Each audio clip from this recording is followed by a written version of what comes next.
May mga pauwi na Pilipino galing Israel at Iran na nagpasaklolo matapos maipit sa gantihan ng mga airstrike ng dalawang bansa.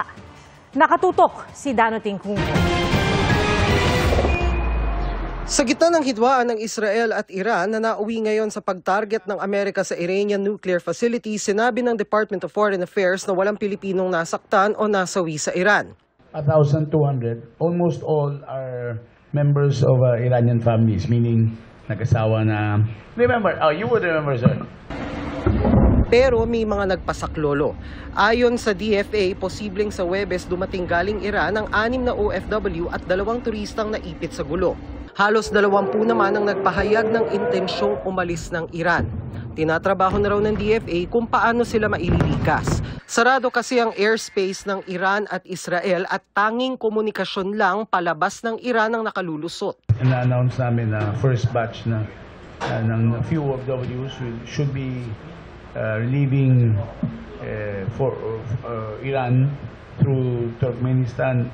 Kasama sa mga inaayos daw ng DFA na mapayagan ding sumama sa repatriation ng mga asawa ng mga Pilipino na Iranian pero may Filipino nationality.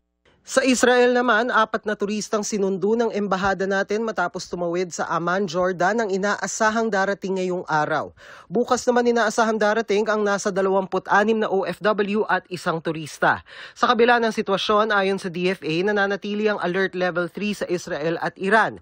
Ibig sabihin, voluntaryo ang pag-alis. Walang plano sa ngayon na iakyat sa Level 4 ang alert level doon. Mas maraming Pilipino sa Israel ang walang balak umuwi. Bukod sa mga pauwi na, halos 200 pa lang ang nagpahayag ng intensyon na umuwi. Most na gustong umuwi, ito yung mga hindi pa veterano na OFW. Siguro mga 2 or 3 years lang nandun, no? Kasi mga naka 10 years na 20 years na going home, sanay na sila dito. Lahat ng uuwi, bibigyan ng kaukulang tulong kabilang ang psychosocial counseling, livelihood scholarship at ano pang ibang mga kailangan. Para sa mga kamag-anak na nahihirapang kontakin ang kanilang mga mahal sa buhay sa Israel o Iran, maaaring makipag-ugnayan sa DFA, Department of Migrant Workers o sa Embahada ng Pilipinas sa Iran o Israel. Para sa GMA Integrated News, Dano Tingkung ko, nakatutok 24 oras.